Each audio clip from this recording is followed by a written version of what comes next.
What Are the Odds by Mike Lindell, from crack addict to CEO. Digital Hawk holds and owns no copyrights to the reading of this material is for educational purposes only. Continued, Chapter 36. Turnaround.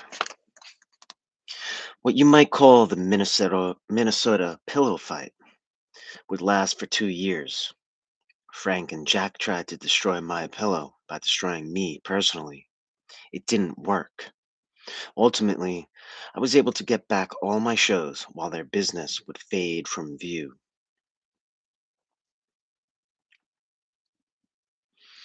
I spent those years both rebuilding my business and experimenting with ways to make it grow. I didn't have an MBA or any other business degree. I was a blue collar guy from a blue collar town, flying by the seat of my pants, just as I always had.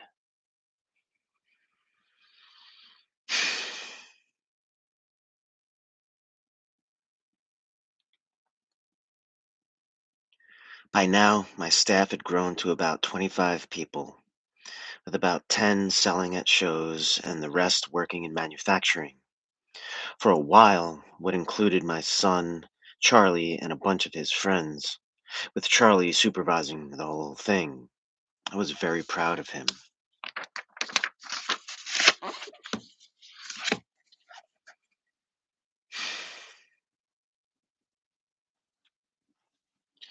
To get the word out about my pillow, I hired a marketing firm to build a website. Here's what I told the guy. What Amway did in 20 years, I want to do in 3. I had already built MyPillow's web presence organically so that in a Google search, our name was the #1 hit. I wanted to take that to the next level, but that's not how it went. Instead, MyPillow disappeared from the internet. Well, from the search engine anyway, which is practically the same thing. For a newer company with a limited marketing budget and no storefront or retail sales, this was catastrophic. When I complained to the firm that had built the website, the woman in charge of our project was dismissive. Well, it's not like you have a registered trademark on the words "my pillow," she said with a touch of sarcasm. I looked at her and replied, "Actually, I do." Her mouth fell open. Suddenly, she realized the impact of her firm's error. As she set about fixing it, another rep there suggested the additional strategy of trying to get local press coverage. Years before that, I'd had another one of my premonitions. I'd seen a newspaper article accompanied by a somewhat goofy picture of me hugging a pillow, teddy bear style. I thought, why not? I gave the rep the go ahead for a local story, and he reached out to Minneapolis Star Tribune. But I also tried to think bigger, and that's when I hit on what I thought was a great idea: hotels. In the spring of 2010, Don Laughlin gave me permission to try an experiment. If I could get a sample of 300 people to try a My Pillow in their Riverside hotel rooms overnight, how many would actually come back and buy one to take home?